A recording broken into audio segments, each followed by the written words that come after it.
បាទចង់បញ្ចប់សង្គ្រាមនៅមជ្ឈមពាវាមិនមានងាយស្រួលដូចលោកនួលត្រាំគិតនោះទេហើយចង់បើកសមុទ្រហូមមកឲ្យវាបាទមានសេរីភាពទៅមកវាមិនមែនងាយស្រួលទេបងប្អូនការបង្កាត់សង្គ្រាមងាយស្រួលទេតែការបញ្ចប់សង្គ្រាមគឺវាពិបាកណាបងប្អូនណាបាទអញ្ចឹងឥឡូវនេះសូម្បីយើងដឹងហើយថាសហរដ្ឋអាមេរិកទាំងមូលសូម្បីតែលោកដូណាល់ត្រាំក៏គាត់ចង់បញ្ចប់សង្គ្រាមចង់អីបាត់ឲ្យឆាប់នៅមជ្ឈមពាប៉ុន្តែខ្ញុំក៏លើកសួរថាជាកំហុសអ្នកណាបងប្អូនគាត់ឆ្លើយប៉ុណ្្នឹងទៅបានហើយថានៅសុកនៅមជ្ឈមពាដែលគេរីកចម្រើនបាទដូចជាអារ៉ាប់អ៊ីមីរ៉េតអារ៉ាប់រួមអារ៉ាប៊ីសាអូឌីតបារ៉ែនកាតាប្រទេសអូម៉ង់ប្រទេសបាទណាអ៊ីរ៉ាក់អីហ្នឹងបាទណាប្រទេសគុយវ៉ែតអីសើប្រទេសគេស្ដាច់ប្រេងគេមានបានគេបង្ហាញឡានលុយអីបាទផ្ទះវិឡាទំនើបអីគេសបោសបាយចងប់ហើយណាគេអ្នកធ្វើឲ្យមជ្ឈមពាហ្នឹងបាទព្រាត់ប្រាសបាទភ័យស្រន់ស្លោបាទណាមានអសន្តិសុខណាគេហើយច្រកសមុទ្រគេរកស៊ីទៅមកនៅក្នុងប្រទេសមជ្ឈមពានឹងច្រកហ្នឹងគេដុកប្រេងមួយថ្ងៃវល់ពាន់លានដុល្លារសួរណាគេដែលធ្វើឲ្យច្រកហ្នឹងបាត់បាទឆ្លើយសំណួរឡើយហ្នឹងបាទបងប្អូនណាឆ្លើយសំណួរឡើយហ្នឹងណាគេធ្វើឲ្យច្រកហ្នឹងបាត់អញ្ចឹងដល់ពេលយើងជឿច្រកហ្នឹងបាត់អីដល់ពេលយើងចង់បើកវិញពិបាកអញ្ចឹងបងប្អូនណាយើងបកវាមានការបិទដល់ពេលយើងចង់បើកវិញពិបាកអញ្ចឹងឲ្យទៅគៀងកោប្រទេសគេដល់ទៅទៀតឲ្យគេមកជួយបើកជួយអីគេមិនមកបងប្អូនហៅគេមកវាយហៅគេមកបកសង្គ្រាមហៅគេមកស្អប់ហៅគេមកបាទណាបាទមកបង្កើតទុកគេមិនមកប្រទេសដទៃទៀតនៅអឺរ៉ុបនៅអាស៊ីនៅអង្គការ NATO គេមិនមកទេបងប្អូនហើយ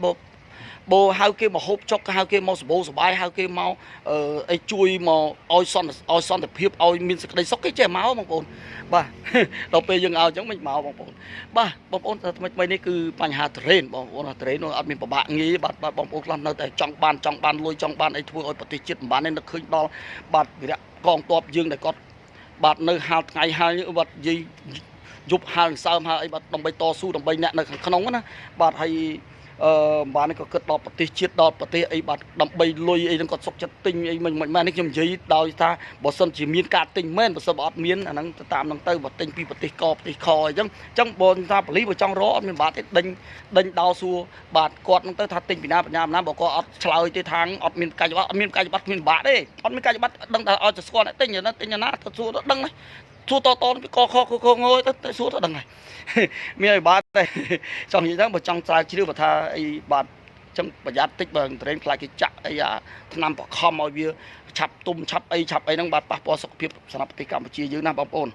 ហើយមួយទៀតបងប្អូនវិស័យព័ត៌មានគឺមានសារៈសំខាន់ណាស់បងប្អូនយកសារព័ត៌មានណាដែលមានសំខាន់បាទមិនមែនថាខ្ញុំអួតនៅលើខ្ញុំមិនមែនជាអ្នកសារព័ត៌មានទេបងប្អូនខ្ញុំនិយាយភាសានេះខ្ញុំមិនមែនអ្នកសារព័ត៌មានខ្ញុំគ្រាន់ជាអ្នកចែករំលែកឃើញខ្ញុំចែករំលែកបងប្អូនស្ដាប់ឃើញល្អក៏បងប្អូនយកទៅមិនល្អក៏បងប្អូនអូសម្លងចោលទៅបាទអញ្ចឹងខ្ញុំយកតាមប្រភពគឺបាទ CNN BBC សិតតែ MM បងប្អូនសិលរាប់លានអ្នកដែលគេនឹងបាទអាសាជើរ៉ា